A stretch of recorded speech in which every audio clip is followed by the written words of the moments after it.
جو بندہ شادی کی طاقت رکھتا ہو وہ شادی کرے. جس کے پاس شادی کے اخراجات نہیں ہیں، بیوی کو نفقہ دینے کے لیے اس کے پاس کچھ نہیں ہے، جو جسمانی لحاظ سے کمزور ہے، وہ شادی نہیں کرے. کیس تازہ آیا ہمارے پاس، 3 عورتیں اس سے خلا لے چکی ہیں. وہ وجہ مرد نہیں ہے. ایک کا ہوتا چلو بندہ کہہ دیتا ہے جی اس نے الزام لگایا ہوگا. دوسری شادی ہوئی ہے، اس نے بھی خلا لے لیا کہ یہ نامرد ہے. تیسری نے بھی اس سے خلا لے لیا کہ یہ نامرد ہے. اور اب وہ چوتھی شادی کر رہا ہے.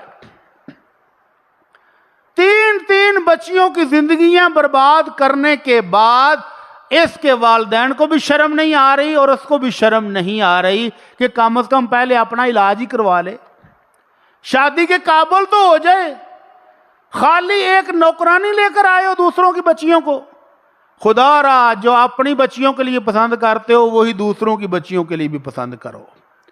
اللہ کے نبی صلی اللہ علیہ وسلم کا حکم تھا اذا اتاکم من ترضون دینہ وخلقہ، جس کا دین اخلاق اچھا ہو اس کو بیٹی کا رشتہ دو.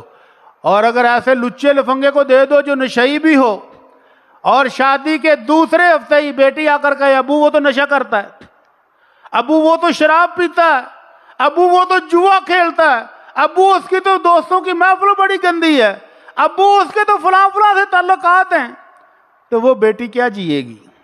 وہ والدین کو اس رشتے پر کتنی دعائیں دے گی؟ ساری عمر دے گی دعائیں؟ بد دعائیں دے گی کہ میرے والدین نے میرا بیڑا غرق کر دیا، مجھے ایک ایسے نشئی سے بیاہ. دیکھا کیا ہے؟ لڑکے کی اپنی فیکٹری ہے، لڑکے کی اپنی سرکاری جاب ہے، لڑکے کا اپنا گھر ہے، لڑکے پاس گاڑی ہے، لڑکے کے پاس بینک بیلنس ہے، اور یہ چیزیں دیکھی اور اس کا آوارہ پن اگنور کر دیا تو یہ بچی ساری عمر سجدوں میں پڑھ پڑھ کے والدین کو بد دعائیں دے گی. اس لیے خدا رہا بچوں کو بھی جینے دیں اور خود بھی جئیں، ان کو بھی جینے کا موقع دیں. صحیح ایمانداری کے ساتھ اچھا رشتہ ڈھونڈ کر ان کی شادی کریں. اور جن کے بچوں کا والدین کو پتا ہو کہ یہ شادی کے قابل نہیں ہیں ان کی شادی نہ کریں. اور اگر ان کو شادی کا ہی شوق ہو، ہے جی ماسٹر جینا بھی تو ہے، نک بھی تو رکھنا ہے کہ ساڈا پتر بھی ویایا ہے، تو کسی ایسی بانجھ لڑکی سے شادی کریں جس کے ہاں اولاد ہونے کی امید نہ ہو. چلو جوڑا بن جائے گا، جوڑا بن کے لگے پھر موجاں کرن. لیکن اگر نہ اولاد وہ پیدا کرنے کے قابل ہے نہ وہ، تو پھر ٹھیک ہے دونوں ایک جیسے مل جائیں. لیکن کسی کی صحیح تندرست بچی کو ظلم کرتے ہوئے بیاہ کر لانا اور اس